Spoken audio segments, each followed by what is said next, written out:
Bien, muy buenos días a todas, a todos. ¿Cómo están, compañeras, compañeros? Bien. Edson, bien. Sí.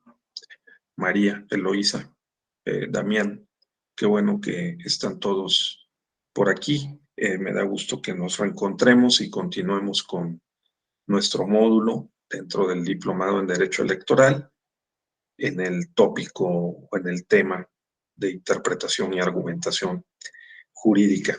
Entonces, en lo que se sumen el resto de los compañeros, vamos a hacer una breve recapitulación.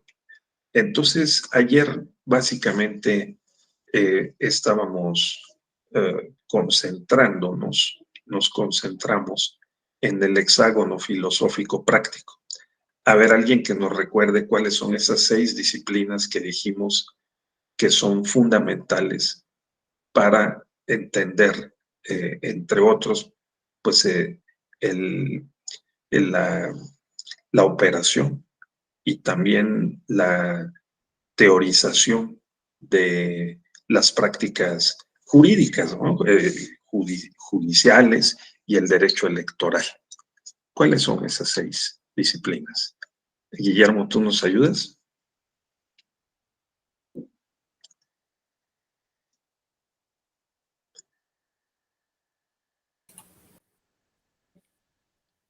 Buenos días.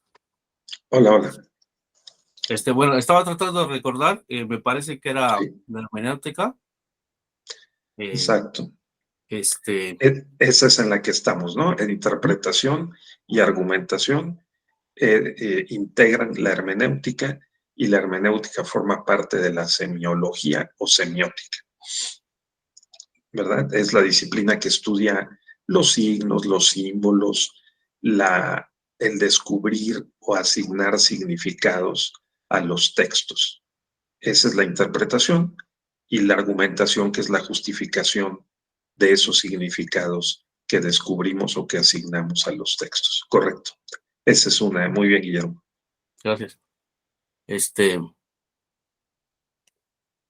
Y bueno, sigo tratando de recordar, la verdad es que Claro, claro, no, pues de eso se trata, para que en medio, ya les dije, de tanta información que nuestro cerebro, nuestra mente recibe día a día, minuto a minuto, podamos retener algo, ¿verdad? Y que lo podamos después usar como instrumento, como una herramienta. Entonces, muy bien, esa es la hermenéutica. Luego, ¿cuál otra?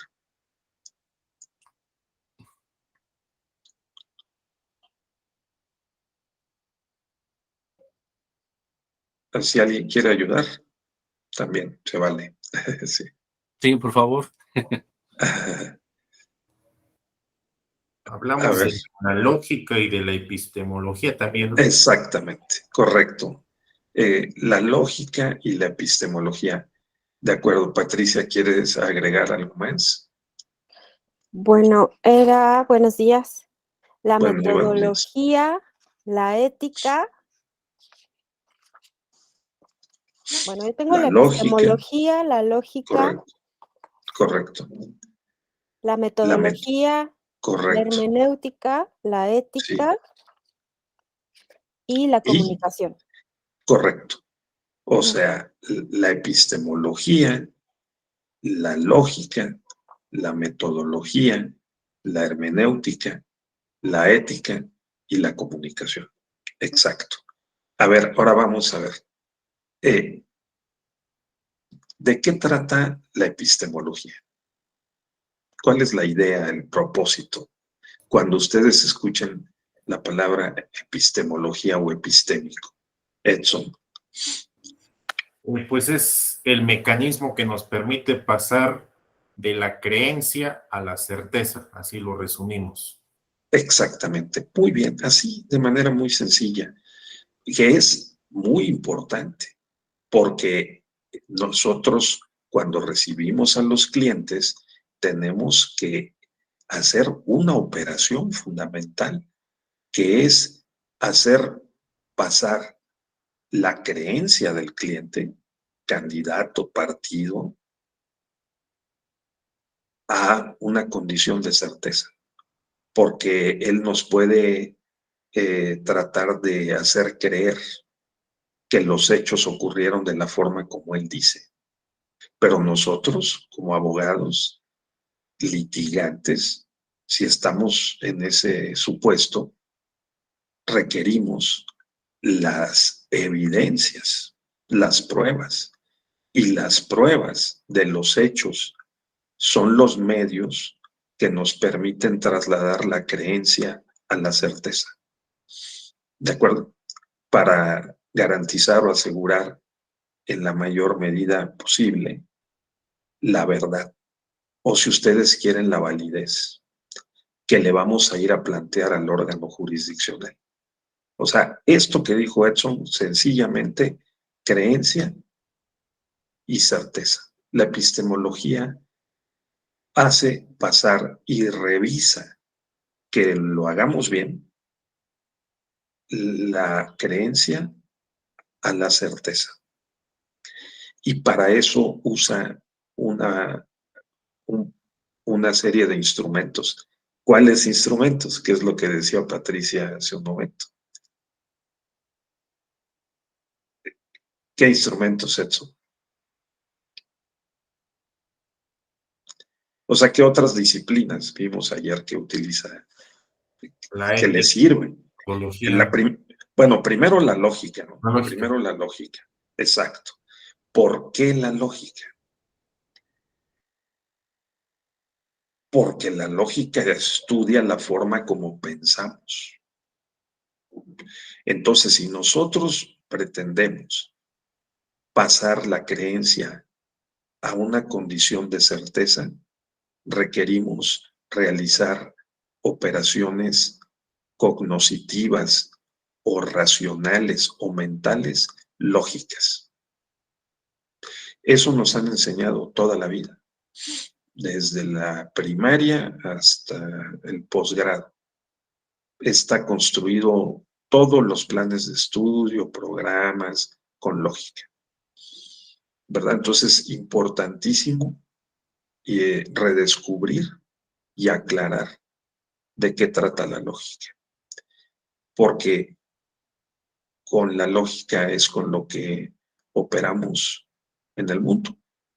Dentro de la lógica, en principio, reside y opera la argumentación y por lo tanto la interpretación jurídica. Entonces, dijimos que, por ejemplo, la lógica estudia la forma como nosotros construimos los conceptos. Ayer estaba leyendo un libro en donde un autor argentino, un jurista argentino, destacaba la importancia de construir bien los conceptos, porque esa es la operación mental principal.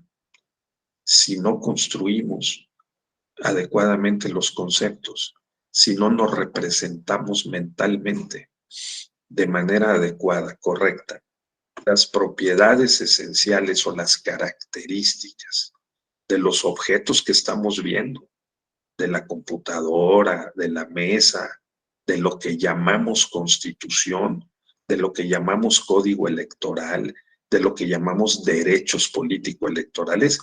Por ejemplo, ¿cuáles son los principales derechos político-electorales que ustedes han visto en este diplomado? A ver, Patricia. El derecho a votar y ser votado. Correcto.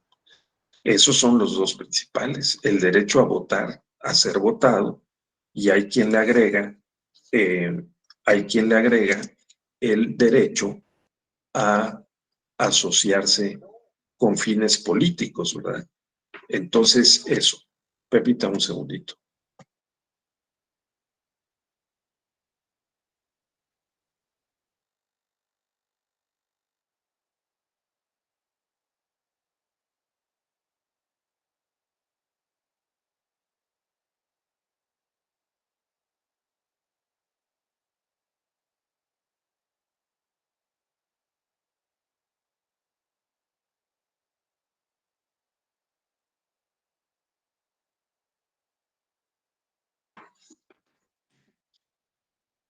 Perdón. Entonces, a ver, muy bien, a ver.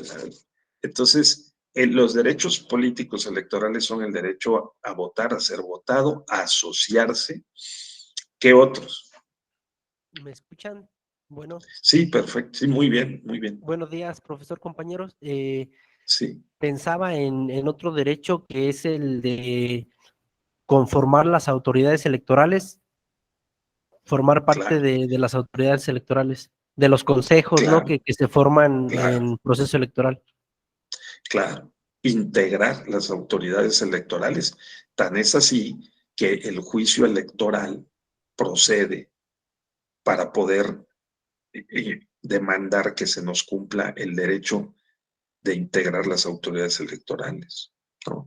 O, por ejemplo, que incluso la Sala Superior ha venido estirando, vean, el concepto. Aquí lo que estamos tratando en esta clase de interpretación y argumentación es reforzar nuestra comprensión sobre la importancia de la operación lógica mental como base de la argumentación, o sea, de la interpretación y de la argumentación, ¿no? Porque fíjense ya en dónde vamos. Abel dice, no, pues el derecho a integrar organismos electorales, claro, ¿no? O la Sala Superior que le dice al Congreso, fíjense, la operación lógica, argumentativa, dice, si en 2019 el poder revisor de la Constitución elevó a rango constitucional el principio de paridad para todos los cargos, premisa mayor, ¿sí? De un silogismo. Y si la comisión permanente del Congreso, que es el órgano que actúa durante los recesos del Congreso, es un órgano de gobierno, ¿sí? Para todos los órganos, dice la Constitución, es un órgano de gobierno, ¿cuál sería la conclusión? Si la Constitución dice paridad para todos los cargos, todos los órganos, y la comisión permanente es un órgano de gobierno en donde se distribuyen cargos, entonces, ¿cuál es la conclusión? Que la comisión está conformada por 50-50. Que la comisión debe estar integrada paritariamente. Entonces, ¿funciona o no funciona el silogismo aristotélico? En casos tan sensibles como este que ha opuesto dos interpretaciones. Fíjense, son dos interpretaciones, ¿sí? Una decisión interpretativa es la de la Sala Superior que dice paridad para todos los cargos, premisa mayor, está en la Constitución. Comisión permanente, cargos, igual a cargos, o sea, ¿no? Es un órgano de gobierno. Entonces, la conclusión es paridad en la comisión permanente. Así de sencillo. ¿Cuál es la justificación? Bueno, la justificación está internamente en el silogismo, porque la premisa mayor dice paridad para todos los cargos. Esa es la justificación principal. Comisión permanente equivale a cargos, entonces paridad. Ahora, podemos agregarle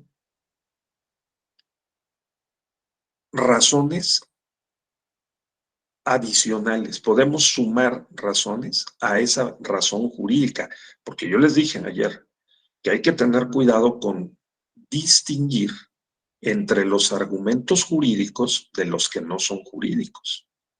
Aquí, la lógica aplicada al derecho electoral, ¿sí?, a través de la interpretación y la argumentación, supone que hay normas. Esas normas están en diversos lugares, en diversas fuentes. En este caso, en la fuente legislativa constitucional, ¿verdad? También puede estar, de hecho está en la jurisprudencia electoral. Entonces, Esa operación mental que realizamos es una interpretación sobre la Constitución. Se llama, por lo tanto, interpretación constitucional, porque el objeto sobre el que ejercemos la interpretación es sobre la Constitución y sobre las disposiciones que dependen de la Constitución, jerárquicamente dependientes de la Constitución. ¿Cuál? La ley orgánica del Congreso. Si la ley orgánica del Congreso, bueno, desde la Constitución, pero luego la ley orgánica del Congreso prevé la comisión permanente, y si hay una disposición legislativa constitucional que prescribe paridad para todos los cargos y la comisión permanente comprende o integra cargos, entonces paridad en la comisión permanente. ¿De acuerdo? La justificación interna está dada, en nuestro caso, en el lenguaje jurídico. El lenguaje jurídico es este que estamos utilizando. Es el que está en la Constitución. Son conceptos constitucionales. Sí, la paridad es un concepto constitucional. Es un principio en el lenguaje jurídico. Y dado que es un principio que podemos llamar un principio regla, fíjense, aquí tenemos que penetrar más en el lenguaje de lo jurídico. Hoy día hay o reina un consenso en torno al hecho de que el derecho es un sistema jurídico que está integrado no solo por reglas. Una regla es un mandato de hacer, de dar o no hacer, o de no dar algo. Juan debe pagarle a Pedro si Pedro le debe a Juan. Al tercer pagaré vencido, sin haber sido liquidados, se vencen todos los que hayan sido suscritos. Son reglas que la experiencia práctica, el sentido de las transacciones comerciales ha conducido a convertir en una regla de trato entre los comerciantes o entre los sujetos del derecho mercantil. Eso nos enseñan en derecho mercantil. Una regla es una prescripción de una conducta de manera obligatoria, vinculante, concreta. Es algo que hay que hacer o que no hay que hacer. Es algo que hay que dar o que no hay que dar. Pero el derecho no está solo integrado por reglas, sino también hay otros tres elementos importantísimos. Uno son los principios guión regla. Un principio regla es la paridad. La paridad es un principio regla, porque la paridad supone que tiene que haber operaciones para cumplir con ese principio. Y ese principio regla depende o concreta un principio valor. ¿Cuál es el principio valor? El principio valor es derechos políticos fundamentales o derechos fundamentales de carácter político. Es el principio valor. Y también elecciones libres, auténticas y periódicas. O sea, artículo 1 de la Constitución, dignidad humana. Artículo 9 de la Constitución, derecho a la participación política. Es el principal derecho político, que se desdobla en los derechos político-electorales que ustedes mencionaron. Votar, ser votado, asociarse o reunirse, integrar autoridades, la representación, la paridad. La paridad. Hay un derecho a la paridad. Es un principio regla que depende de un principio valor. ¿Qué principio valor? Repito, la dignidad humana. Las elecciones libres, auténticas y periódicas. ¿Por qué es un principio valor? Me podrían preguntar. La respuesta es una justificación. Si yo digo que la dignidad humana y las elecciones libres, auténticas y periódicas y la participación política son principios valor en el lenguaje jurídico contemporáneo, yo tengo que justificarlo, tengo que argumentar. Y la justificación consiste en que la Constitución no solamente, y no debería, contener reglas y principios regla, sino principios valor, porque esta es la justificación, la argumentación. Este es el argumento. Porque la Constitución contiene las garantías de los derechos fundamentales. Y entonces, el derecho a la participación política, elecciones libres, auténticas y periódicas, son garantías escritas de los derechos. ¿De acuerdo? Esa es una. La segunda es que la Constitución reconoce y otorga en forma de lenguaje jurídico, fíjense ustedes, los valores en los que creemos. ¿Ustedes creen en que tenemos derecho a participar en las decisiones políticas del Estado? Supongo que sí. ¿Ustedes creen que tenemos derecho a votar y ser votados? Supongo que sí.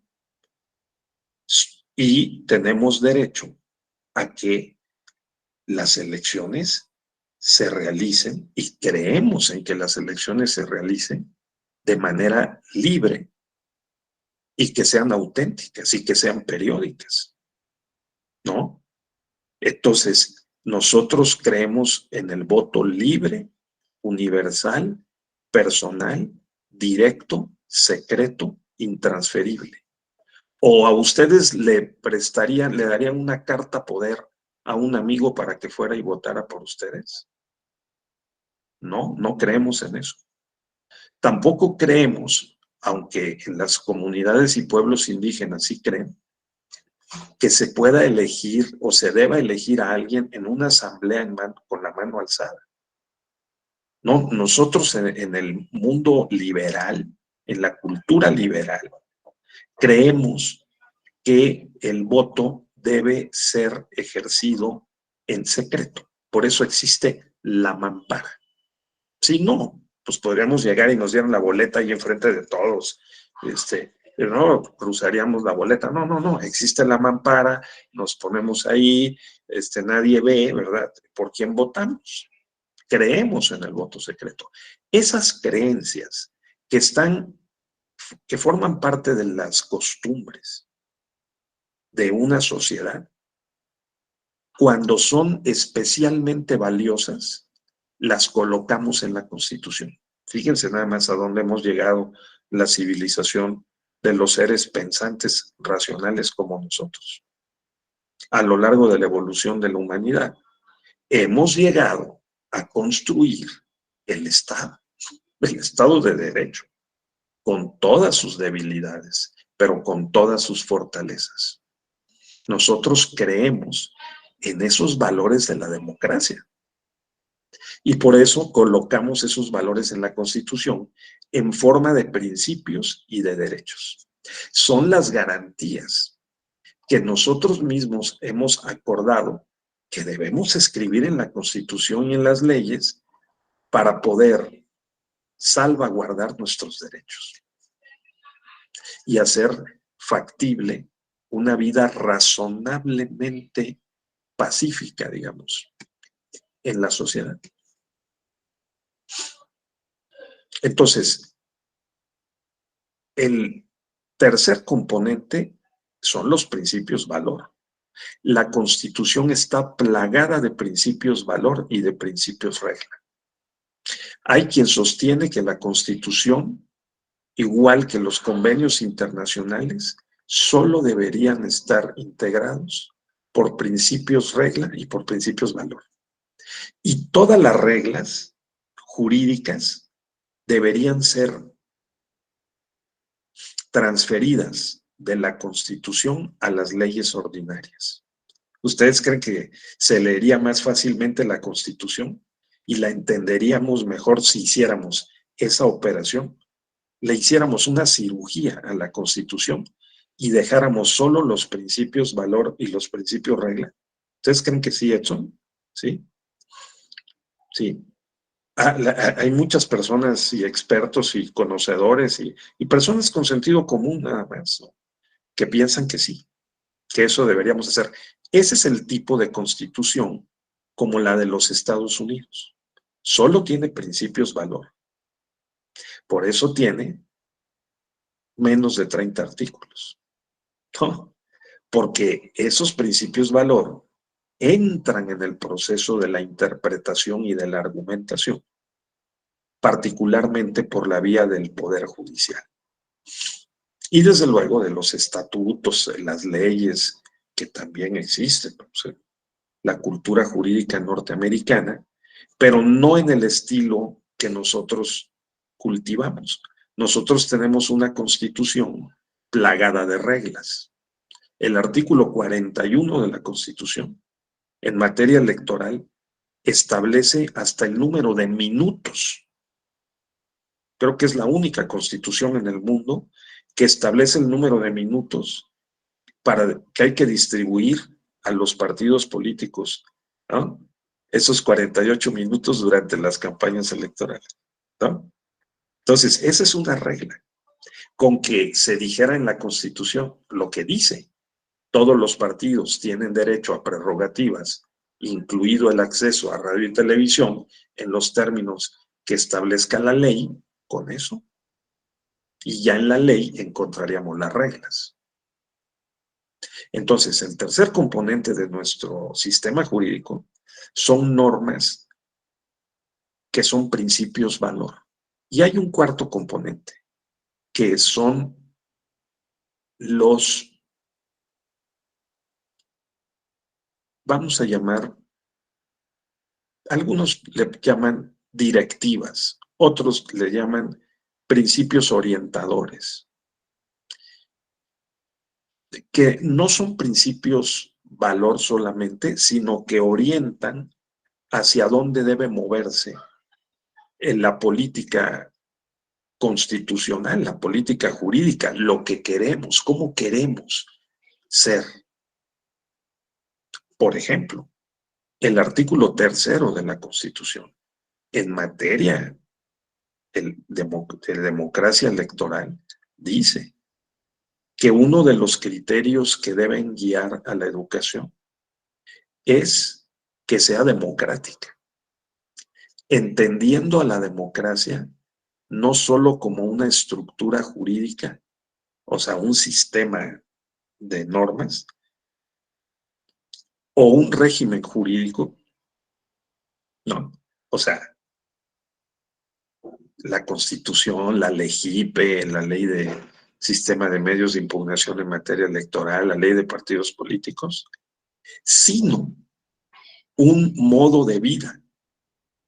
La democracia entendida como un modo de vida fundado en el constante mejoramiento económico, social y cultural del pueblo. ¿Qué tal? Esa es una directiva. ¿Qué es lo que tienen que hacer los gobiernos? Hacerle caso a esa directiva o a esa orientación.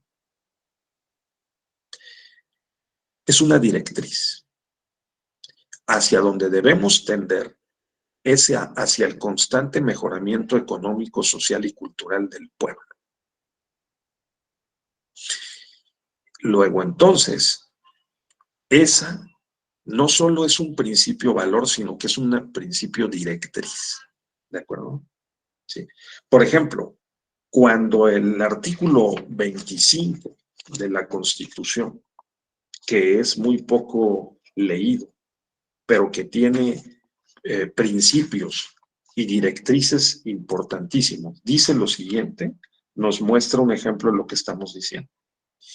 Dice, miren, corresponde al Estado la Rectoría del Desarrollo Nacional. Y aquí viene la directriz para garantizar que éste sea integral y sustentable. O sea, el desarrollo nacional tiene que ser integral y sustentable. ¿Qué es integral y qué es sustentable? Eso lo tenemos que interpretar. ¿Cómo lo interpretamos? Bueno, una primera posibilidad es que busquemos si en la Constitución hay algo que nos permita precisar, descubrir qué quiso decir el legislador con integral y sustentable. Si no lo encontramos en la Constitución, hay que buscarlo en la ley de desarrollo, en la ley del medio ambiente, por ejemplo, que ahí viene la definición, ¿de acuerdo? De lo que es sustentable. Entonces descubrimos que ahí está el significado. Estamos operando lógicamente en el terreno de la interpretación. Y luego tenemos que justificar eso que encontremos. Sustentable es X porque en la ley secundaria correspondiente, el legislador nos dio la definición. Descubrimos el significado de sustentable. Pero vamos a suponer que no nos guste o no nos satisfaga para los intereses o el litigio que estemos enderezando. Vamos, entonces, nosotros le asignamos un significado. Recuerden ustedes que la interpretación o descubre o asigna significados. Allí donde el texto, ya sean hechos o documentos jurídicos, sea oscuro, ambiguo o no claro. Entonces, regresando, el sistema jurídico hoy se dice, y cada vez lo creemos más, ¿verdad? Porque al escudriñar los textos legales, vemos que no solo tienen reglas, ¿verdad? Por ejemplo, decía yo, el artículo 27, bueno, el artículo 27 está plagado de reglas, el artículo 123, pero pues para no alejarnos de la materia electoral, pues el artículo 41 es uno de los más extensos en el planeta. ¿Sí? Entonces, el artículo 41 tiene una serie de principios y de reglas y de directrices. El pueblo ejerce su soberanía por medio de los poderes de la Unión, en los casos de la competencia de estos y por los de los estados, en lo que toca a sus regímenes interiores. ¿Qué es régimen interior? Habría que ver.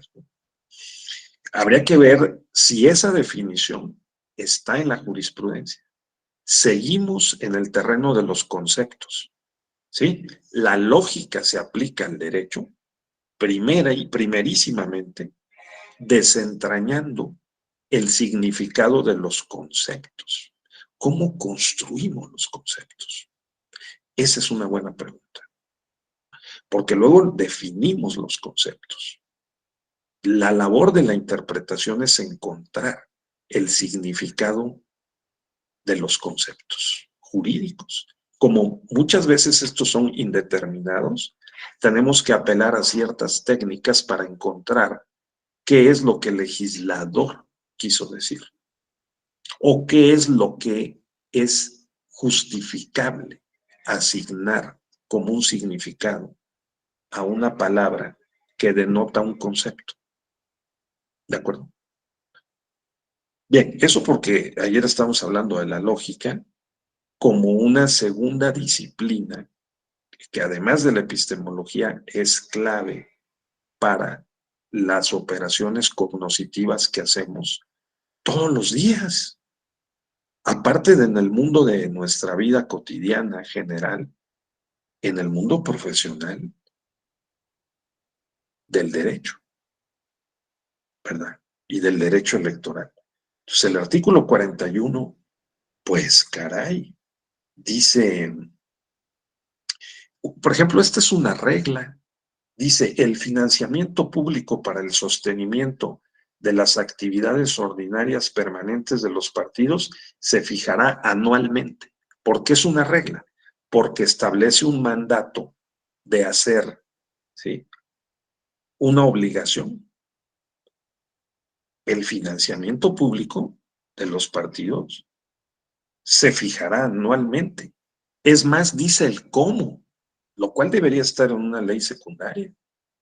Multiplicando el número total de ciudadanos inscritos en el padrón electoral por el 65% del salario mínimo diario vigente para el Distrito Federal. O sea, esa es una regla, ¿sí? Como esa, hay muchas otras. Lo que hay que entrenarnos es en distinguir entre las reglas, los principios regla, que son la bisagra entre el principio valor y la regla jurídica. Y esos se engranan o pueden articularse con las directrices. ¿Se entiende, verdad? Entonces, eso, compañeros, en este ámbito del derecho en general, del derecho electoral en particular, y de la interpretación y de la argumentación es muy importante. La lógica, por lo tanto, es un instrumento privilegiado de los seres pensantes como nosotros, ¿no?, para poder ayudarnos a operar cognitivamente y prácticamente los problemas jurídicos que se presentan. ¿De acuerdo? Ese es el punto. Bueno, seguimos. Entonces, la lógica nos lleva a preguntarnos cómo pensamos y si pensamos de manera correcta.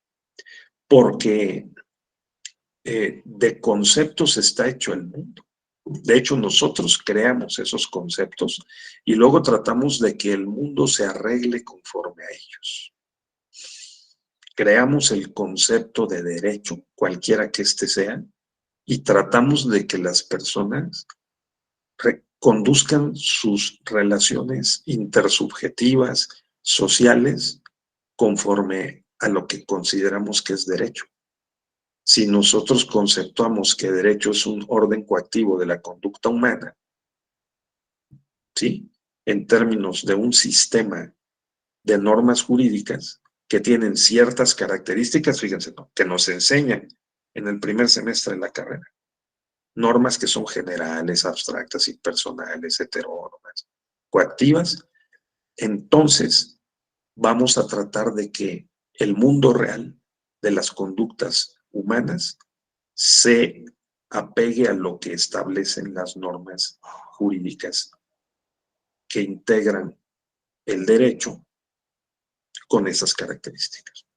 Porque si no, entonces pensamos lógicamente que no es derecho. Puede ser moral o puede ser alguna otra clase de normas, pero no normas jurídicas.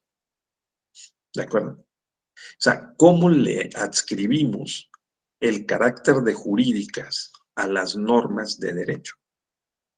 Con esas propiedades relevantes que acabo de mencionar y que nos enseñan la primera clase de introducción al estudio del derecho.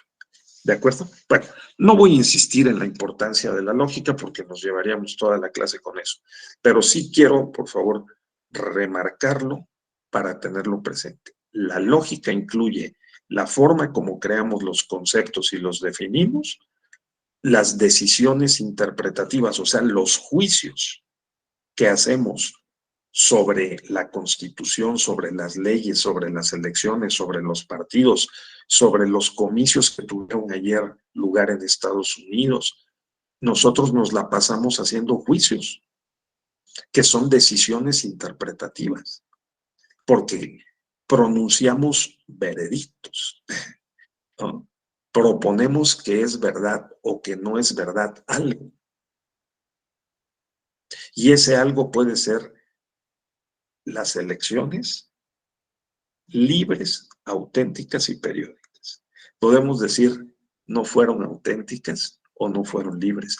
A ver, en Estados Unidos, en Oklahoma, ya se ha suscitado un primer problema porque se está diciendo que no se contaron adecuadamente los votos. Y van a tener que recontar todo. Y van a tener que esperar hasta el sábado para ver quién ganó.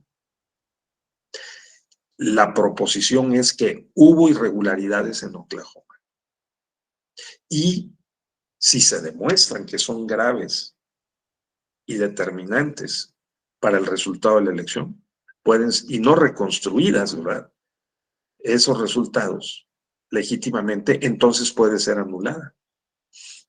Ese juicio lo hacemos ya casi automáticamente porque estamos muy involucrados con el lenguaje de lo jurídico electoral y somos capaces de hacer ese tipo de juicios.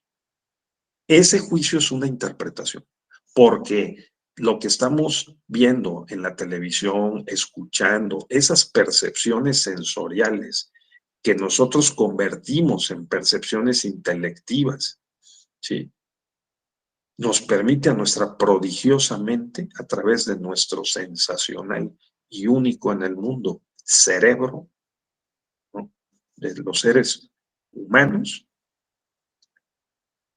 hacer este tipo de juicios. Somos unas máquinas biológico-culturales verdaderamente de alcance divino. O sea, somos únicos en el planeta, yo no sé si en el cosmos, pero podemos hacer estas cosas. Es algo excepcional.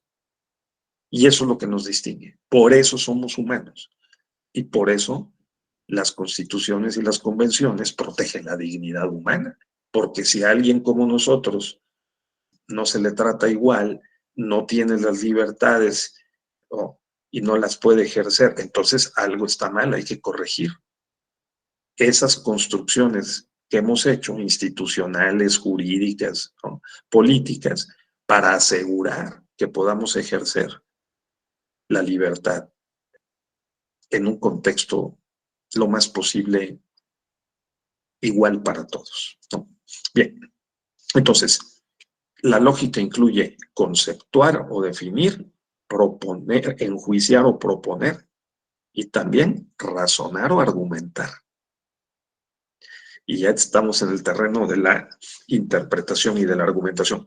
Bueno, la tercera disciplina, ya lo dijeron, es la metodología, el orden con que pongamos las cosas que vamos a estudiar, los instrumentos que vamos a operar, el orden, los criterios para poder determinar que algo es verdad o algo no es verdad, pueden tener rango. Y nosotros metodológicamente decir, el principal criterio para sostener que hay derecho, que hay principios, valor, es que están en la Constitución y que tienen un lenguaje, están escritos con un lenguaje distinto al de las reglas, como ya lo demostré. Elecciones libres, auténticas y periódicas, dice el artículo 41. Eso no está escrito con el mismo lenguaje que anualmente se determinará el financiamiento a los partidos políticos. No, esa es una regla, ¿verdad?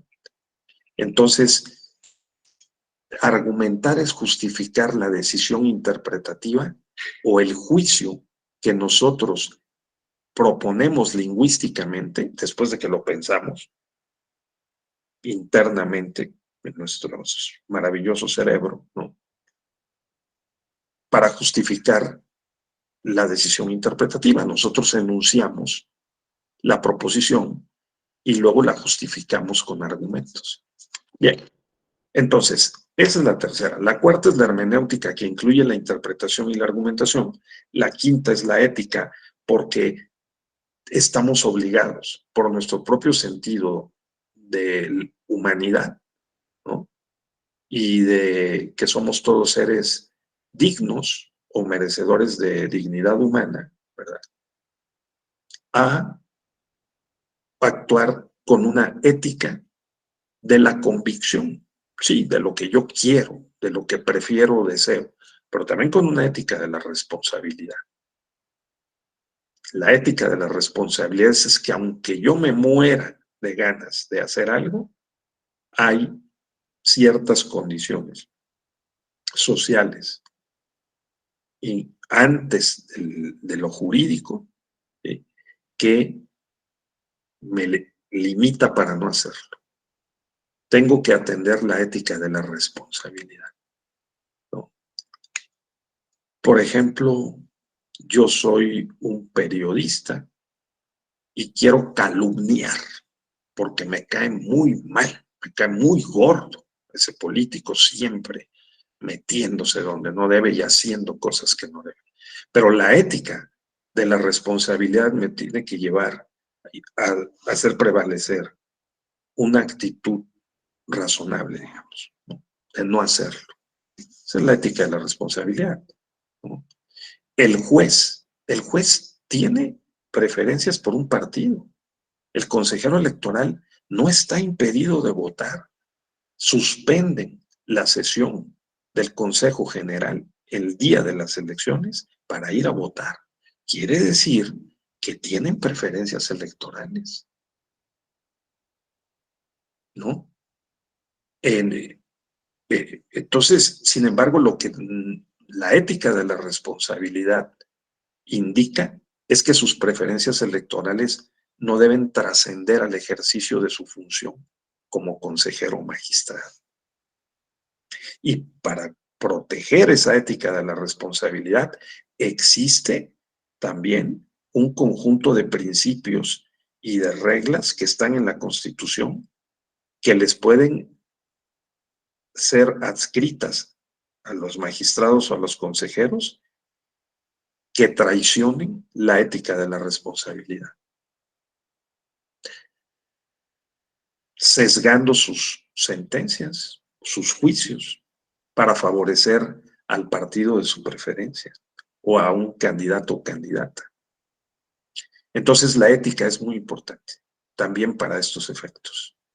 Y finalmente la comunicación, porque tenemos que estructurar nuestros textos, ya sea que demos una clase, que hagamos una investigación y la reportemos en un documento llamado tesis, artículo, ensayo, ¿no? O libro, o cuando exponemos, cuando el magistrado habla, cuando el consejero habla. En el INE, en el Consejo General del INE, hay un reglamento de sesiones. Y ese reglamento de sesiones distribuye los minutos, como en la Cámara de Diputados o en el Senado, que pueden hablar los que participan en una conversación o debate público. Y esa reglamentación de los actos de habla, de los turnos para hablar y comunicarse, obliga a ser más estructurado, ordenado y claro en la comunicación. Por lo que la comunicación de calidad, o sea, bien estructurada, conforme a las reglas, pues, de la gramática, ¿no? De la comunicación, nos lleva a reforzar nuestro conocimiento de la lógica y de la metodología y a manejar con más cuidado estos instrumentos de la interpretación y la argumentación para que podamos precisamente comunicar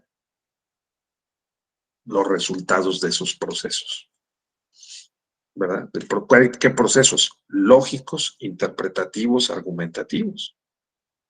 Porque esas son las condiciones bajo las cuales en un mundo convencional de seres humanos racionales y en el ámbito del derecho, ¿sí? Y del derecho electoral y de la justicia electoral, se considera que es como puede justificarse aceptablemente pasar la creencia a la certeza. En otras palabras, y con esto cierro esta primera parte, ¿sí? Para hacer pasar la creencia a la condición de certeza o validez de algo que se pretenda que es verdad, que en ese mundo no nos manejamos, tratando de demostrarle al juez que es verdad, que no es verdad, tratando de demostrar a los consejeros que es verdad, que no es verdad, o dentro del partido que nosotros debemos ser los candidatos, y eso es válido. Tenemos que pasar la creencia a la certeza a través de las operaciones lógicas, metodológicas, hermenéuticas, éticas y comunicacionales. Porque lo podemos pensar muy bien, pero lo podemos decir muy mal. Nadie nos entiende. No. La comunicación es el otro extremo, la cara externa de todas estas operaciones mentales que hacemos para poder hacer pasar la certeza, la creencia a la certeza. ¿De acuerdo? Sí, espero haberlo dicho con la mayor sencillez que me es posible, ¿no? Porque también puedo tener mis limitaciones de comunicación, pero bueno, he tratado, ¿no? Bien, ahora dejemos eso ahí y vamos a otro terreno, vamos a otro terreno. Bien, yo les dije ayer que íbamos a ver esto, que en cualquier clase, tópico de argumentación, ¿sí? Tiene que ser,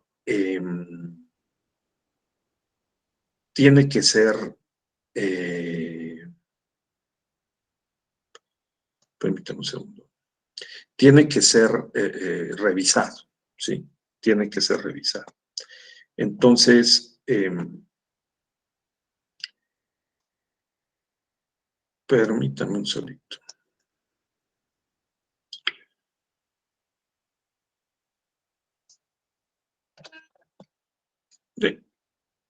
¿Quién definió que el voto debe ser secreto? Nos pregunta un compañero.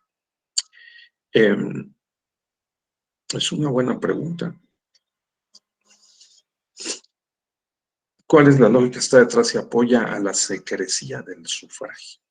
Esas son preguntas epistémicas. Entonces, sí.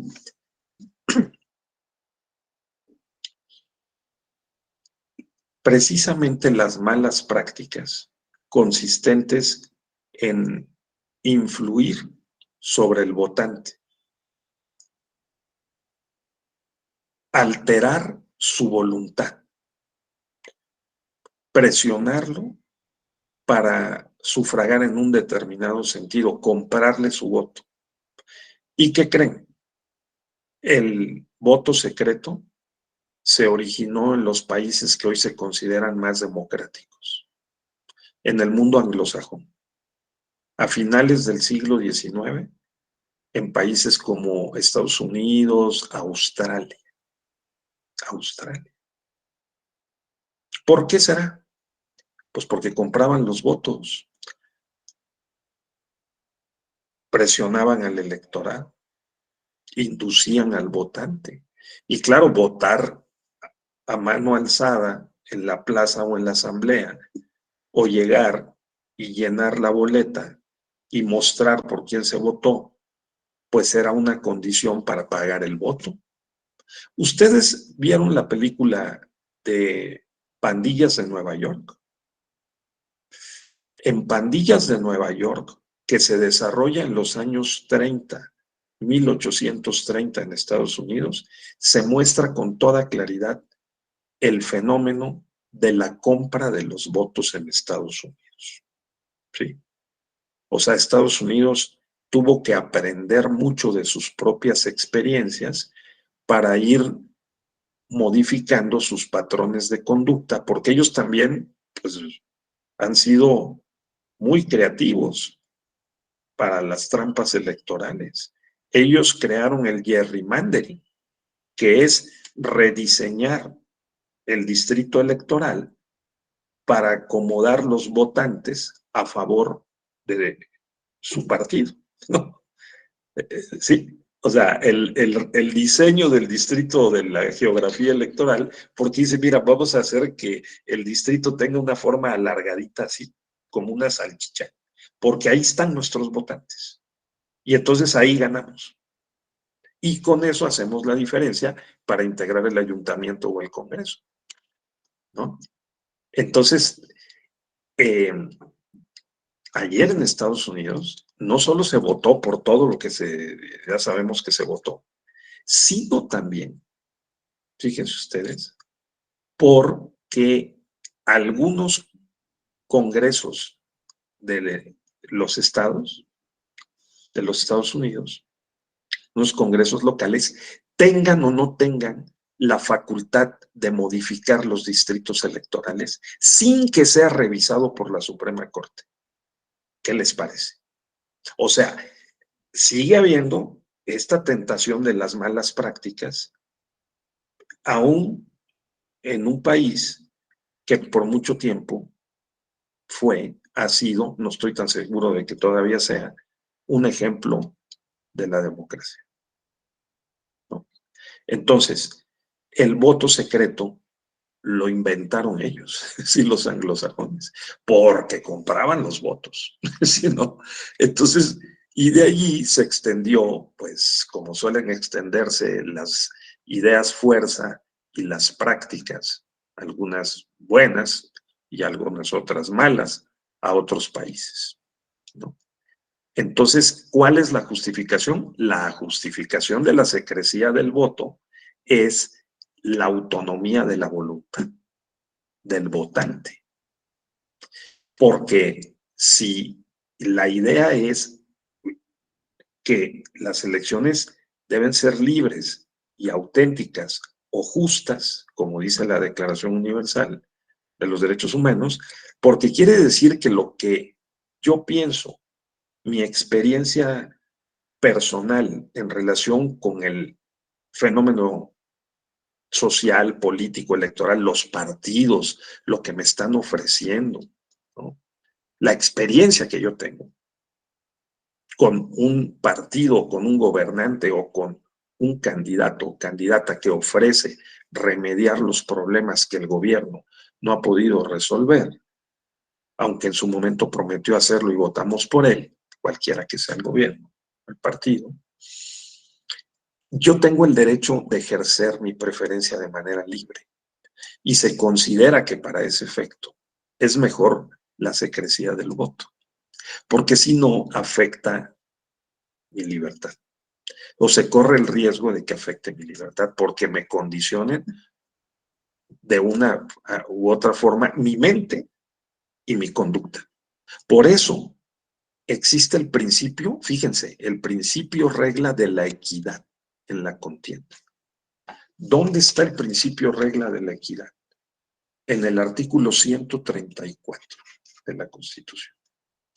O sea, el derecho electoral, compañeros, que se estudia en este diplomado, yo estimo que debe ser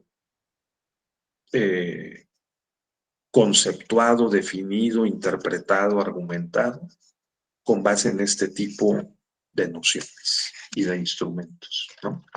Entonces, el artículo 134, vista así el sistema jurídico como un sistema de normas que son directrices, normas que son principios valor, normas que son principios regla, normas que son reglas jurídicas, luce de otra manera. Entonces, el artículo 134 dice,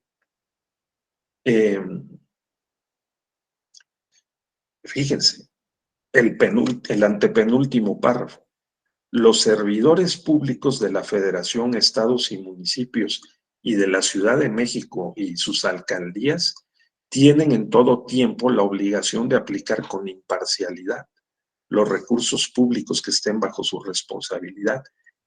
Ojo con esto, sin influir en la equidad de la competencia entre los partidos políticos.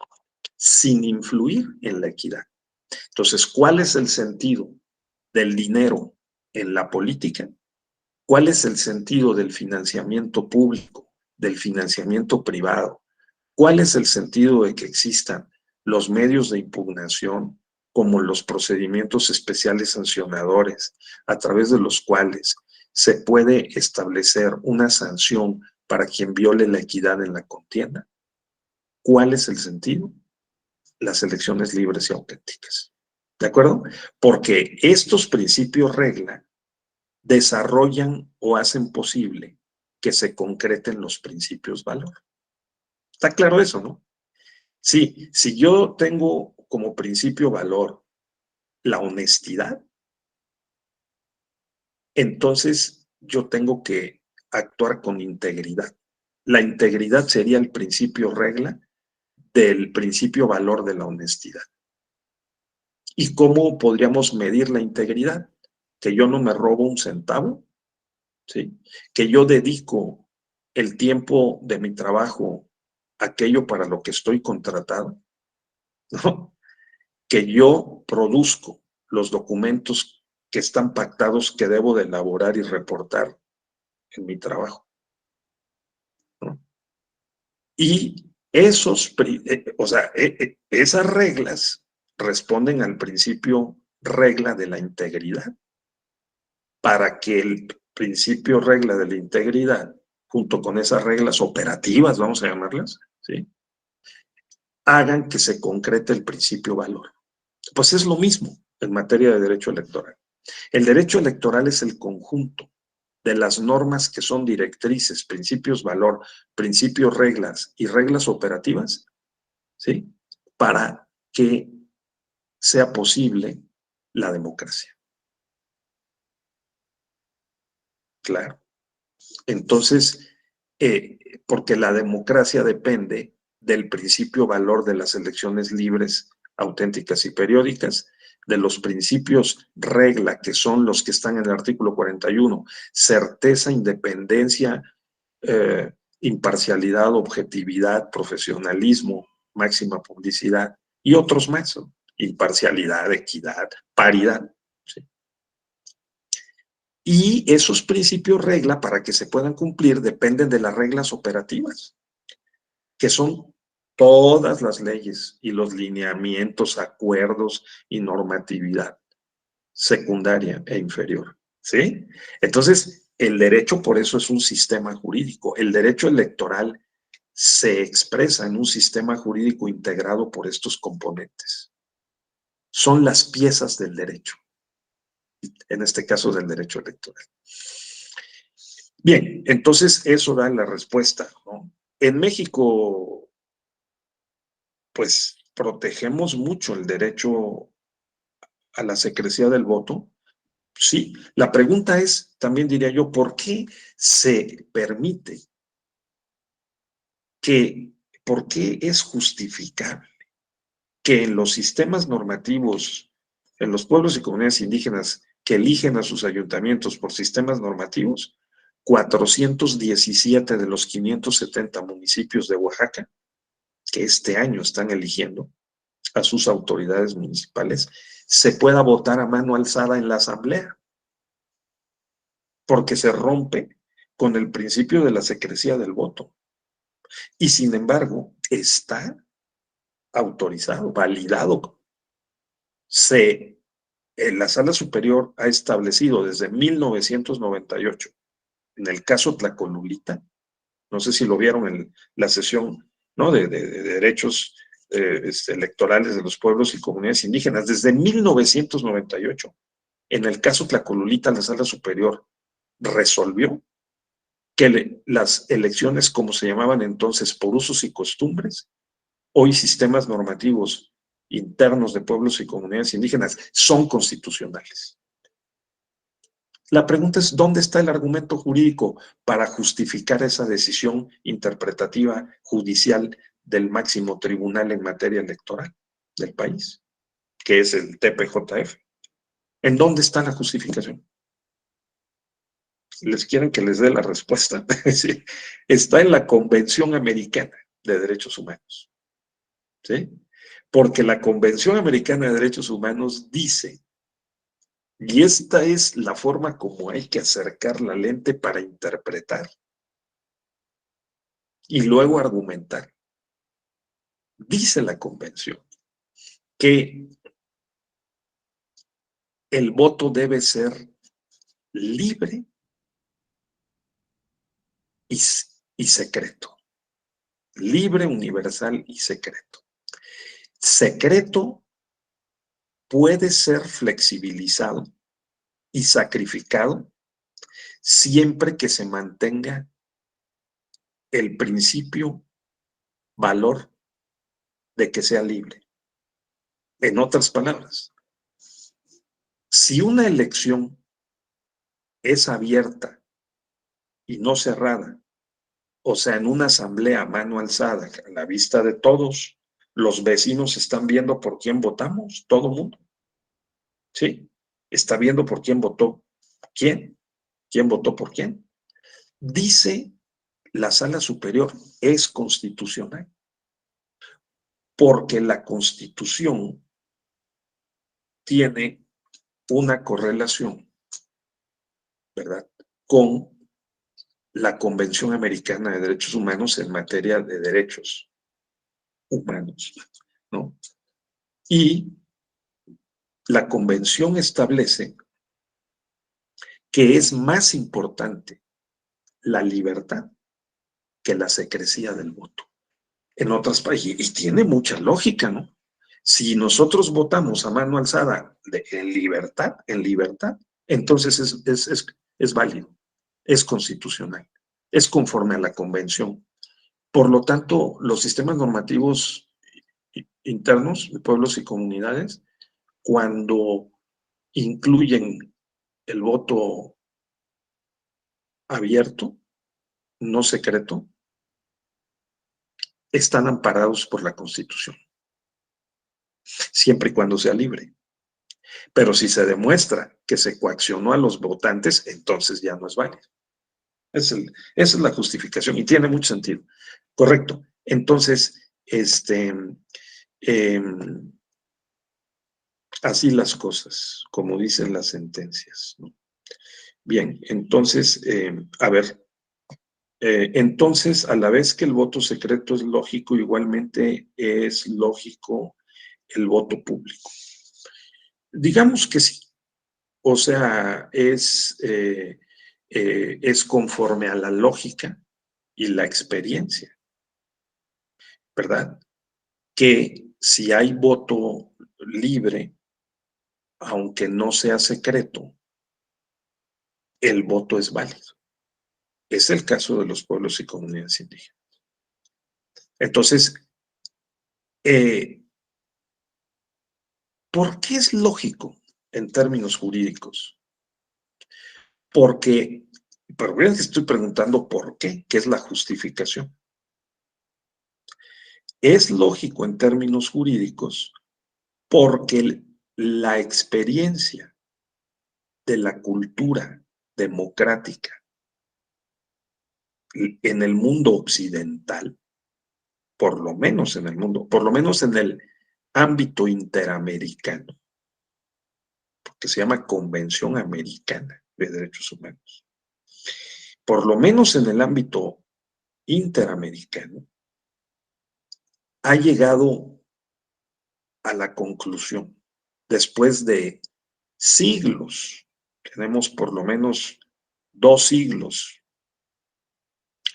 de experiencia democrática, ha llegado a la conclusión, con base en la lógica, la razón y la experiencia, de que si hay voto abierto o no cerrado o no secreto, puede ser auténtico siempre y cuando sea libre. Entonces, ¿es lógico? Sí, creo que sí es lógico conforme a la experiencia, a la razón y a las prácticas democráticas. Bueno, la Sala Superior desprendió de la Convención Americana esta proposición y la justificó argumentativamente. Tomó la decisión interpretativa de decir, oye, en los pueblos y comunidades indígenas el voto puede no ser secreto y es válido constitucionalmente mientras sea libre. Eso es la justificación jurídica de esa práctica consuetudinaria. ¿De acuerdo? Bien, compañeros, vamos a hacer una pausa de 1 minutito, por favor, y continuamos. De hecho, me voy a desconectar para reconectarme de inmediato y poder poner la lámina que me interesa mucho. Gracias. No me voy, por favor, no se vayan a ir. Aquí regresamos ahorita.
Bien, ya estamos por aquí de regreso. Entonces, aprovecho para llamar otra vez cordialmente la atención de todos nosotros sobre la importancia de detenernos a analizar lo que estamos haciendo, porque no lo hacemos. No lo hacemos. Se han acelerado tanto las condiciones de la generación, la distribución y el consumo de los datos, de la información, que estamos teniendo, lamento decirlo, una regresión. Todos, yo, mis amigos, profesores, lo hemos comentado, alumnos diversos, compañeros, una regresión en nuestras capacidades analíticas. Y no todo se vale. No todo tipo de razonamiento es válido, no todo tipo de comunicación es válido. No, esa es la diferencia entre la demagogia y la retórica, la argumentación y la lógica. ¿No? El problema es que podemos ganar o perder asuntos litigiosos, ¿no?, por el mal uso de estos instrumentos o por su desconocimiento. Podemos aumentar nuestras capacidades intelectivas si nos detenemos a estudiar un poquito más de lógica y decir, correcto, lo que estoy haciendo mentalmente es una definición lexicográfica o es una definición enunciativa. Si alguien me hace una definición enunciativa, yo lo puedo contrarrestar, por no decir contraatacar, con otro tipo de definición. Y ahí empezamos el torneo argumentativo, que nos puede llevar a ganar o perder un asunto. ¿De acuerdo? Entonces, eso también yo lo quería destacar con ustedes. Bien, entonces, bueno, luego pues tenemos esta consideración. Y bueno, lo voy a hacer sin la. Miren, hay, por el tiempo que nos resta además, hay por lo menos 4 modelos argumentativos. Llamamos modelos argumentativos a aquellas representaciones mentales que podemos hacer de cómo organizar la estrategia argumentativa. Nosotros vamos a argumentar, que es decir, a comunicar el resultado de nuestra interpretación. Entonces, si nosotros interpretamos el Código Civil, por ejemplo. Bueno, ya puse un ejemplo de la estrategia argumentativa aristotélica. La voy a repetir. El primer modelo es el modelo Aristóteles. El modelo Aristóteles incluye centralmente una estrategia silogística. Si la Constitución dice paridad para todos los cargos y la comisión permanente es un órgano del Estado en el que se distribuyen cargos, entonces paridad en la comisión permanente. Ese es el modelo aristotélico. ¿De acuerdo? Sí.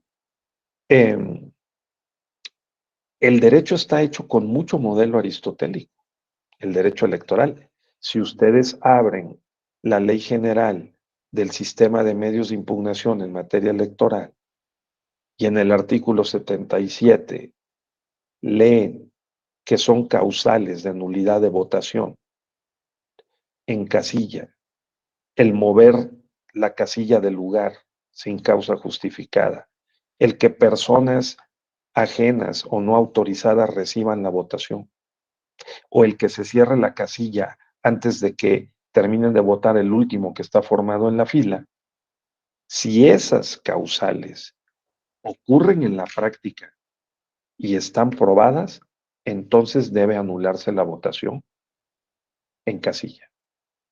Es un silogismo aristotélico. ¿De acuerdo? No tiene problema. Esa es la más sencilla, ¿no? Lo podemos hacer como un silogismo deductivo o como un silogismo inductivo.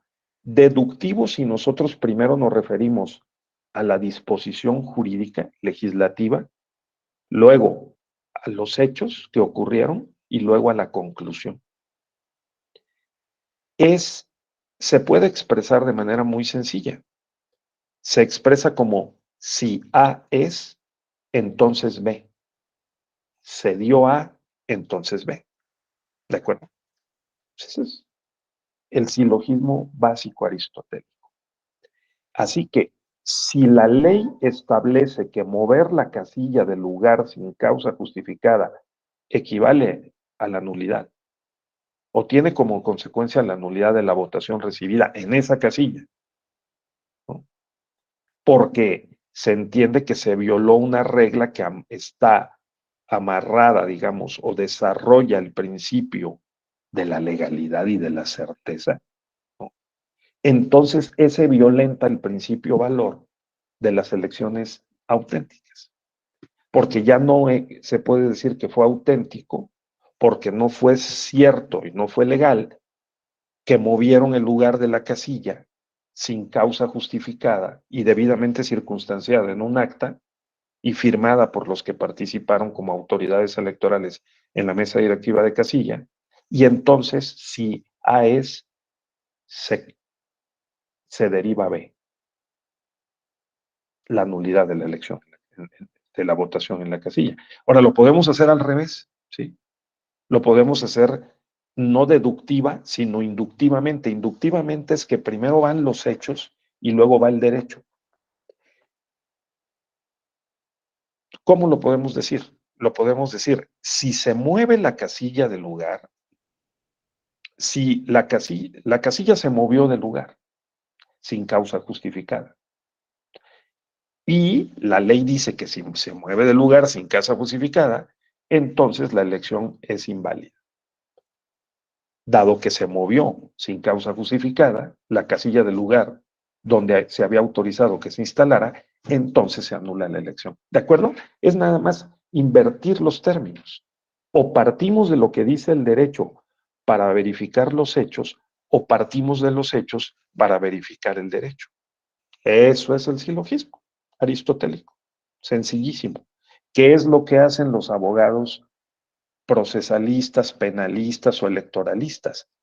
Tratar de, por todos los medios, refutar las condiciones de hecho, de prueba o de derecho para poder alterar el silogismo. ¿No? Eso es muy lógico. O voy y le argumento al juez, oye, la movieron del lugar la casilla, pero fíjate que firmó el presidente y el secretario y los representantes de los partidos. No firmaron los dos escrutadores, pero eso no es condición suficiente para invalidar el que hayan movido la casilla del lugar. Firmaron el presidente y el secretario y los representantes de los partidos. Y la causa por la que movieron el lugar es porque había una fuga de agua que ponía en riesgo la documentación electoral, o sea, las actas, las boletas y hasta la integridad física de las personas, ¿no? Entonces sí había causa justificada. Entonces, nosotros podemos y debemos argumentar sobre los hechos o sobre las pruebas o sobre el derecho. Los abogados penalistas, como ayer hablábamos, a ver, se están reuniendo más evidencias para probar que este personaje, Raftel, fue el autor no solo intelectual, sino material del feminicidio de Ariadna. ¿Por qué? Pues porque más allá de los dimes y diretes entre la jefa de gobierno y las fiscalías, hay 2 dictámenes periciales forenses, que se van a tener que hacer públicos y resolver a ver cuál de los 2 porta la verdad, ¿no? O hacen pasar la creencia a la certeza legal lo más rigurosamente y objetivamente posible, para ver quién mató a Ariadna. ¿Qué es lo que haría un abogado defensor de este personaje? Destruir la presunción, que es lo que el peritaje de la Fiscalía de Morelos ha establecido. El peritaje dice que no murió por los golpes que recibió, sino por una congestión alcohólica. Dice el fiscal, yo nunca dije, el de Morelos, que no haya sido golpeada. Lo que dije es que no murió por los golpes. Vamos a ver. Porque el otro dictamen dice que sí murió por los golpes. Va a ser interesante, ¿no? Porque de eso estamos hablando. Los medios de prueba y la argumentación sobre los medios de prueba, sobre los hechos y sobre el derecho, son los que permiten hacer pasar la creencia a la certeza legal. A la certeza legal. Sí. ¿No? Entonces, qué maravilloso es el derecho, ¿no? Porque prevé estos aspectos. En el modelo aristotélico, el silogismo manda. No hay que echarlo a la basura. Es erróneo sostener que Aristóteles está pasado de moda. No, o sea, no, porque derrumbamos la civilización, ¿no? Ahora, después del silogismo aristotélico, hay otras formas argumentativas que también apoyan esta operación de hacer pasar la creencia a la certeza legal, desde luego. A ver, por favor, compañero, adelante. Gracias, doctor. Es que me llamó la atención el razonamiento que dijo. Creo que a veces aquí en los órganos jurisdiccionales, y ayer lo comentaba, nos falla mucho en atender justamente a lo que realmente quiere el promovente, ¿no? Porque a lo mejor está debidamente justificado el movimiento de la casilla, ¿no? Como bien usted estaba comentando. Pero ¿qué tal si lo que realmente está peleando es el resultado final de ese movimiento? Más con lo que escribí hace rato con esta cuestión de cómo se ubican o cómo se distritaban antes, ¿no? ¿Se acuerda? Con forma de salchicha, decía usted, pero por ahí hay uno de que le daba forma de león, que era Sí, claro. de su partido. Oigan, o una T, ¿no? O sea, el sí. distrito está así alargado y arriba tiene como una cruz, digamos. Sí, o sea, entonces, pero digo, si aún y cuando estuviera debidamente justificado, porque para los abogados que están aquí presentes, que hayan litigado en materia electoral, sabe que como son muchos de los representantes son ciudadanos, a veces no son exactamente miembros del partido que estén registrados, sino que son miembros circunstanciales, que pues a veces les endulzan la mirada, ¿no? Entonces, a veces esas firmas se pueden obtener y tal vez el afectado lo que realmente está peleando es la consecuencia final de ese movimiento, ¿no? Por eso digo que tenemos en atención lo que usted dice, ¿no? A veces, por eso considero yo que una técnica muy útil es poner todos los hechos y ya luego compararlos contra el derecho.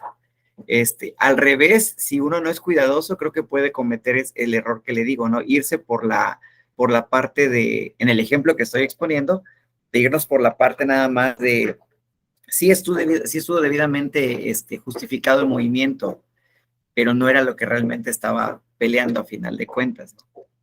Ajá. Sí, claro, el mover, en este caso el mover la casilla del lugar, lo que tiene detrás es si destruimos esos votos, logramos que se declare la invalidez de la elección, en esa casilla, alteramos el resultado, ¿no? Y eso es lo que nos importa, sobre todo si este es determinante para el resultado de la elección, porque si no lo es, entonces pueden declarar el agravio, fíjense ustedes, fundado pero inoperante, ¿no? Pues sí, se movió de lugar, pero invalidar el resultado no afecta, el de esa casilla no afecta el resultado total. Entonces sí, es fundado, pero es inefectivo para lograr cambiar el ganador, ¿no? Bien, correcto, muy bien, Gerardo.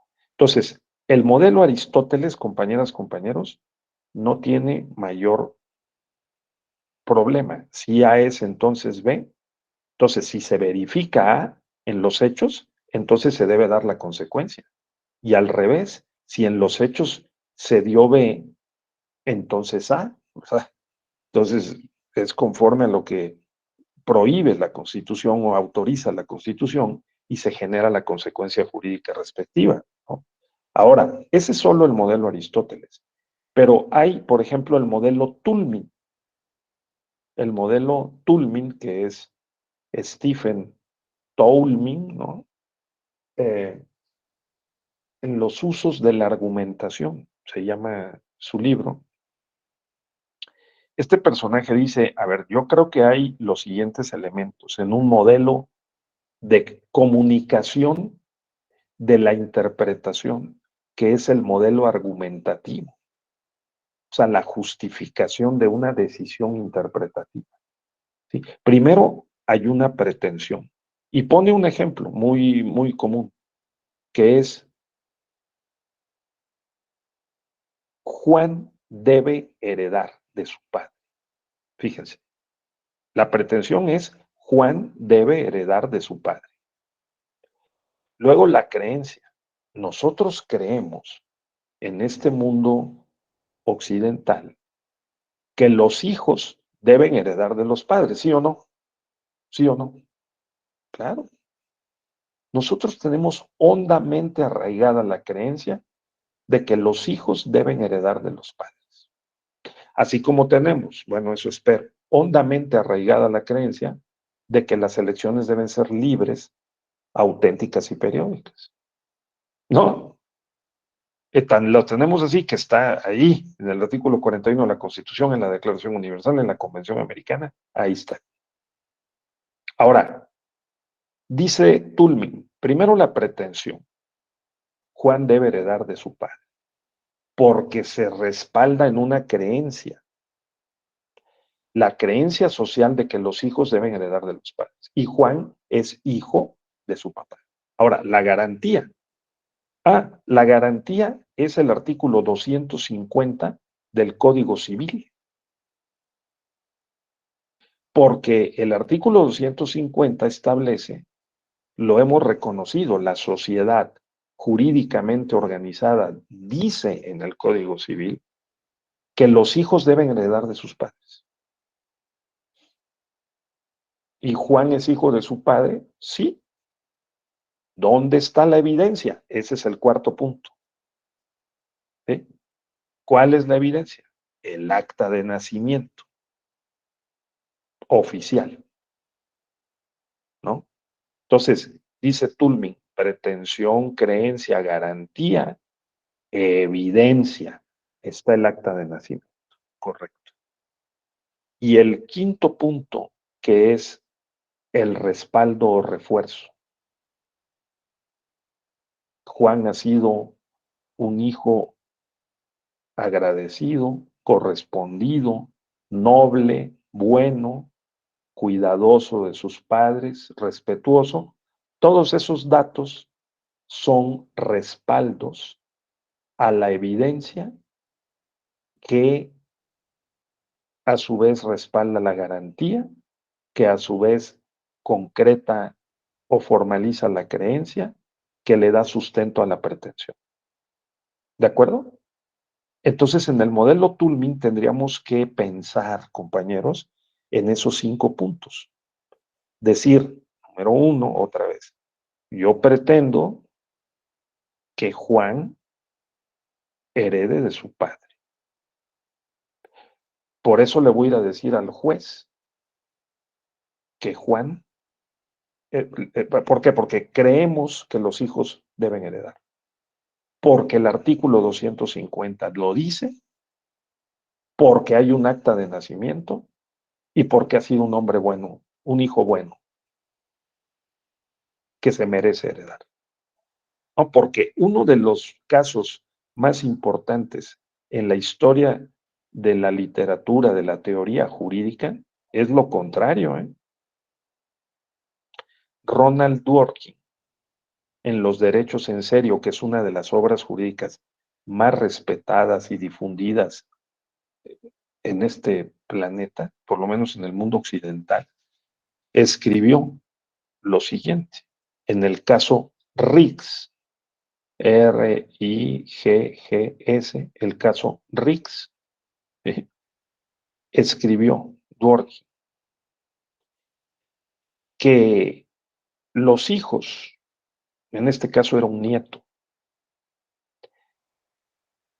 no deben, si son parricidas, o sea, si matan al padre o al abuelo para heredar, no deben beneficiarse de la herencia.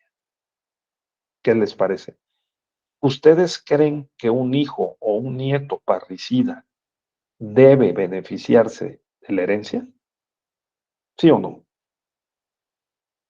No, fíjense, la respuesta es inmediatamente no. Sí, claro, ¿no? Si alguien mata a sus padres o a sus abuelos para heredar, no deben ser beneficiados con la herencia, aun cuando estén en la cárcel, ¿no? Dice Dworkin, en ningún estatuto, en ninguna ley en los Estados Unidos, en el tiempo en que se dio el caso Riggs, que fue precisamente el de un nieto parricida, que reclamaba la herencia, en ningún lado estaba prohibido, fíjense, por una regla, que el nieto se beneficiara del parricidio, heredando de sus abuelos. ¿Sí, María? Eloisa, sí. Entonces, bueno, y sin embargo, lo condenaron y no le dieron derecho a la herencia. Porque dice Dworkin, en la cultura jurídica, por lo menos norteamericana, que yo creo que es la cultura jurídica occidental, y si no, yo creo que podría ser todavía más extendido esta proposición planetaria, probablemente en China tampoco se valga, o en Cuba, ¿no? Que en un país comunista socialista, que el nieto o el hijo parricida herede de sus padres o abuelos, ¿no? En el caso Riggs, Dworkin demostró que aunque no existe una regla que lo prohíba, hay un principio, ¿sí? Incluso un principio que no está en ningún lado, es un principio implícito en la moral pública de la sociedad. Algo como lo que aquí inmediatamente cuando lo dije, movieron la cabeza, ¿no? De que no. O sea, la moral pública relevante rechaza, repugna que el hijo o el nieto parricida herede. Entonces dice Dworkin, les estoy demostrando que el derecho no solamente está integrado por reglas, sino por principios. Y todavía más, no todos los principios están explícitos, sino implícitos. ¿Cómo interpretó, lo traslado ahora a la materia electoral, la Sala Superior,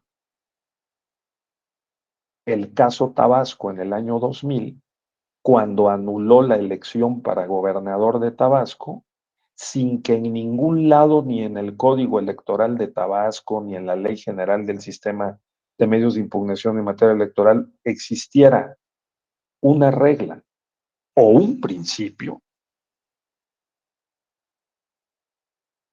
que prescribiera la nulidad de una elección por una causal que no estuviera específicamente tasada o escrita en una ley. A ver, ¿sí se entendió?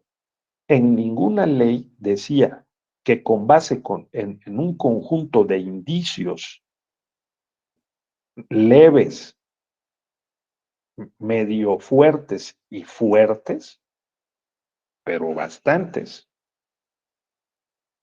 pudiera anularse una elección. En ningún lado. El legislador no dijo si hay indicios de fraude y si hay indicios de abuso de el gobierno de, usando recursos públicos para influir en la elección, en la equidad, en la contienda. Si hay indicios y si hay indicios, entonces se anula la elección. No lo dijo. Estableció una causal genérica que a la fecha dice, si existen violaciones graves, generalizadas, ¿sí?, que no puedan ser reparadas durante la jornada electoral, plenamente acreditadas, fíjense, 4, 5 requisitos, y que sean determinantes para el resultado de la elección, entonces se puede anular una elección. Fíjense la lógica, ¿sí?, del legislador. Violaciones graves, generalizadas, no reparables durante la jornada electoral, plenamente acreditadas y determinantes para el resultado de la elección, igual a nulidad de la elección. Pero el legislador nunca dijo con base en indicios, no, plenamente acreditadas. ¿Sí? Entonces la sala superior, con base en un conjunto de indicios. ¿Qué indicios? Ah, bueno, pues declaraciones de los taxistas que recibieron concesiones, evidencias de que fueron acarreadas personas que luego testificaron, notarios que dijeron que efectivamente habían ocurrido estas cosas, o un conjunto de indicios, ¿sí?, fuertes y más o menos fuertes, condujeron a configurar lo que se llamó la causal abstracta de nulidad, ¿no? Hay, por lo tanto, ¿cuál es la argumentación que esgrimió la Sala Superior? Que una elección se puede anular no solamente con base en reglas que sean violadas porque prohíban ciertas conductas para sostener la libertad y la autenticidad de una elección, sino porque se violen principios que pueden no estar expresos, sino ser implícitos. En ese momento se le llamó causal abstracta como contraste de causal concreta, porque la causal concreta es la que está tasada en la ley, ¿no? Y en 2000, eso pasó en el año 2000. En el 2007, los legisladores dijeron, oye, a todas las salas del tribunal les mando una comunicación que está en el artículo 99 de la Constitución, todavía, que dice, ninguna sala del Tribunal Electoral puede anular una elección por una causa que no esté expresamente establecida en la ley. Ojo, en la ley. ¿Qué es lo que hizo la Sala Superior? Dijo así, el legislador dice que no puedo hacer esa operación de anular una elección que no esté prevista en una causal expresamente establecida en la ley, ¿no? Pero no me dijo que en la Constitución. Sino, fíjese la interpretación gramatical. Ley no equivale a Constitución. Y entonces la Sala Superior dijo, si violan principios constitucionales, resulta que los principios no están en la ley, están en la Constitución. Y no hay una prohibición en la Constitución de que yo no deba anular una elección por violación de principios constitucionales, ¿no? Entonces, como no me lo prohíbe expresamente, lo puedo hacer. ¿Qué tal? A partir de 2007, la Sala Superior puede anular elecciones por violación de principios constitucionales. Interpretando el artículo 99 que dice el legislador no puedes anular una elección si no es por una causal expresamente establecida en la ley, o sea, las que el legislador diga. ¿Cuál es la justificación? El legislador dice porque yo soy el que represento la soberanía popular. A mí me votaron en las elecciones. Y yo digo qué elecciones se anulan y cuáles no. Dice la Sala Superior, momento, yo soy un tribunal constitucional. Y también tú me facultaste para interpretar la Constitución, como a la Suprema Corte de Justicia. Y yo abdicaría a una de mis principales atribuciones si no lo hiciera. ¿De acuerdo? Entonces la Sala Superior dijo, pues tú me podrás decir, legislador, que yo no puedo anular elecciones por causas que no estén establecidas en la ley, que las estableces tú, pero yo digo que también estoy autorizado por ti para interpretar la Constitución. Y si hay una violación de principios, entonces anulo la elección, lo cual la Sala Superior viene haciendo. Y el legislador en 2014 ya no modificó, ya no dio el paso a decir, y tampoco por principios constitucionales, ¿no? Bueno, ¿no? ¿Sí? Bueno, ese es el modelo Tulmin, ¿de acuerdo? Tulmin dice, a ver, pretensión, creencia, garantía, datos o evidencia y respaldos. Y luego está otro modelo que es todavía más, es un poquito más complejo, pero no es, hay que estudiarlo. Estas son invitaciones a estudiar más, ¿sí? Interpretación y argumentación y lógica, por supuesto, para fortalecer la epistemología, o sea, la capacidad de trasladar creencias a certezas legales. Ese tercer modelo es el modelo McCormick, así como las mayonesas McCormick, ¿no? El modelo Neil McCormick. ¿Qué dice McCormick? Dice, hay que ingresar a ese modelo Tulmin los costos y los beneficios. Eso es importantísimo. ¿Quién gana qué y quién pierde qué? Hay que ponderar los costos y los beneficios de la decisión interpretativa. ¿Qué consecuencias va a tener en la vida real la decisión que vamos a tomar? Ojo, porque esto aplica a las decisiones que tomamos. ¿Me inscribo en el diplomado de la Escuela Judicial Electoral? ¿O me inscribo en el diplomado de la UNAM? ¿O me inscribo en el diplomado del Politécnico o del Colegio de México? Y ustedes toman una decisión, ¿no? Esa decisión es una decisión interpretativa que tienen que justificar. Primero aprecian qué ofrece la EGE, la UNAM, el Colmex o el IPN, ¿no? Suponiendo que todos tuviéramos un diplomado en Derecho Electoral. Y si está el maestro Juan Abelardo, y si está el maestro Ávila, y se dice, no, yo me voy con la EGE, ¿no? ¿No? Pero si no están, pues si están otros mejores en otro diplomado, en la UNAM o en el Colmex, pues se van allá, ¿no? Y además, el costo, porque aquí es libre de costo, ¿sí o no? Entonces dice McCormick, eso es lo racional. Lo racional en la argumentación son los costos y los beneficios. No solamente hay una plantilla aceptable de maestros y maestras, no solamente la currícula está bien, no solamente el horario, sino que además no cuesta.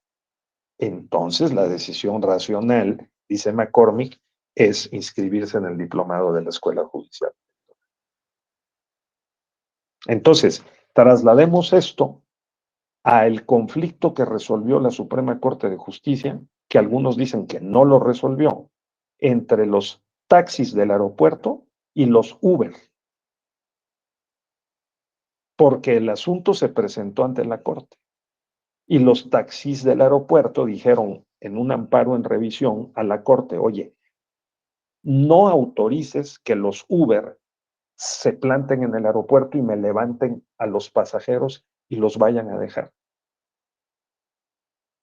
Y la Corte hizo una consideración o una ponderación o valoración, interpretación entre principios y dijo, bueno, entre principios y reglas, y dijo, pues, tienen razón los taxis del aeropuerto. Los Uber dijeron, está mal construida la estrategia argumentativa de la Corte, porque no recabó dictámenes periciales contables y financieros para poder determinar el valor del mercado del servicio y todas las implicaciones económicas del servicio que prestan los Uber. Porque a los Uber les solicitan y les exigen una serie de datos, ¿sí? Valga la redundancia, de requisitos, le exigen una serie de requisitos que no le exigen a las bases de taxis del aeropuerto. Entonces, no es correspondiente al mercado libre, ¿sí?, de las transacciones económicas el prohibir a los Uber prestar servicios en el aeropuerto. Dice McCormick, al modelo Toulmin hay que incorporarle el costo y el beneficio. ¿Están ustedes de acuerdo o no? A ver, se los digo porque, bueno, pues, o sea, para aumentar nuestra capacidad lógica, interpretativa y argumentativa, hay que considerar estos elementos. Alguien me puede decir, a ver, ¿cómo lo trasladamos a la materia electoral? Ah, pues muy fácil. El sistema de sanciones pecuniarias que tenemos previsto en la ley electoral para los partidos, candidatos o sujetos electorales que violen las normas en materia de uso de propaganda. Por ejemplo, los influencers. Los influencers que pueden ser contratados a través de un tercero o de manera directa por un partido político candidato para que hagan uso de sus artes, ¿no?, e inunden el mercado de la comunicación en las redes sociales con mensajes en favor de un candidato o de un partido en el periodo de veda, o sea, 3 días antes del día de la elección, en el periodo de reflexión. Alguien puede decir, bueno, ¿y eso qué? Ah, no, bueno, que se le puede poner una multa como se le impuso el año pasado, hasta de 150,000 pesos a uno de ellos que había cobrado 30,000. Le pusieron 5 veces el beneficio. Sí, pero el partido puede decir, no importa, yo te lo pago. Te mando un sobre, no con 150, con 200,000. ¿Sí? ¿Por qué? Porque a mí al partido también lo van a multar. No voy a decir el partido, pero el partido dice sí, pero no lo voy a pagar de mi bolsa ni del dinero de ninguno de los políticos, lo van a pagar los contribuyentes, porque me lo van a descontar del financiamiento público que me ministran cada mes. Qué bonito, ¿no? Entonces dice McCormick, pues eso es lo que hay que considerar, cuánto cuestan las sanciones de las conductas, que es decir, cuánto cuestan las conductas y las malas prácticas, porque si no nos cuestan o nos cuestan poco, pues es racional incurrir en ellas.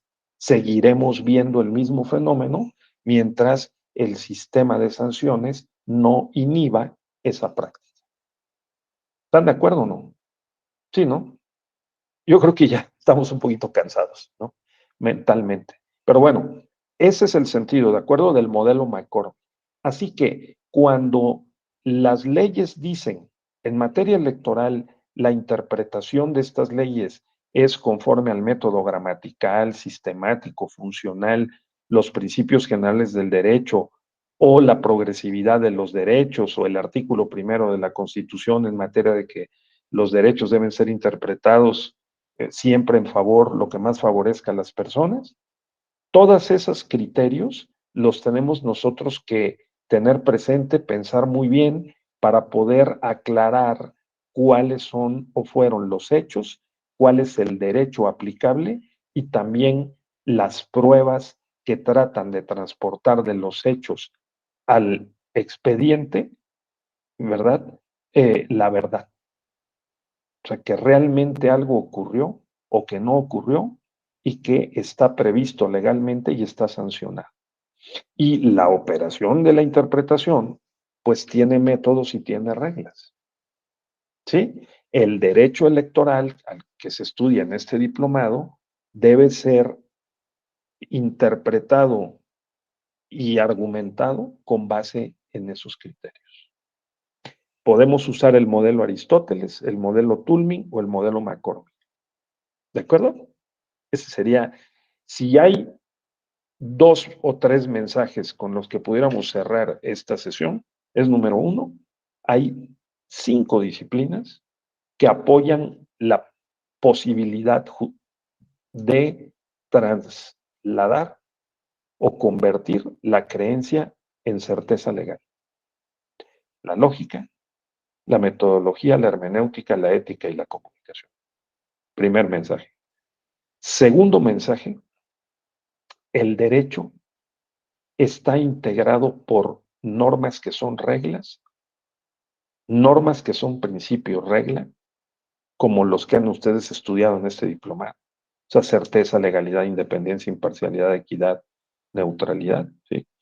Y principios que son valores, elecciones libres, auténticas y periódicas, ¿sí? Derecho a la participación política, dignidad humana, son principios valor. Y directrices. La democracia, no solo como estructura política o régimen jurídico, sino como modo de vida que tienda a un constante mejoramiento económico, social y cultural del pueblo. Así hay que interpretar esto que llamamos derecho electoral, ¿sí? Con base en esas piezas que articulan o conforman las normas jurídicas. Tercer mensaje. Hay por lo menos 3 modelos para interpretar y argumentar en el derecho electoral. 3 modelos. 1, el modelo Aristóteles, que es el silogismo clásico. 2, el modelo Toulmin, que es sencillo, ya lo vimos.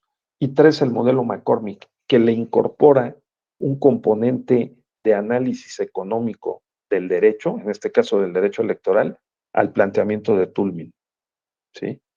Que es pretensión, creencia, garantía, evidencia y respaldos.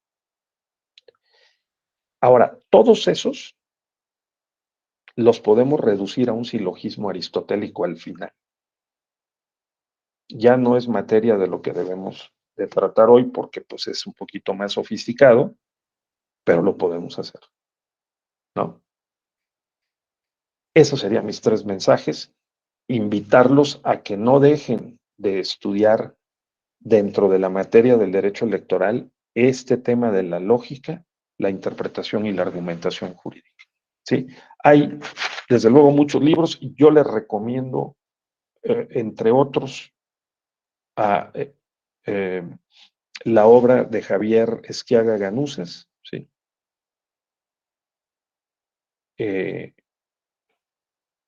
Está disponible aquí en la página, en la plataforma del tribunal. Javier Esquiaga Ganuzas, ¿sí? Interpretación y argumentación jurídica.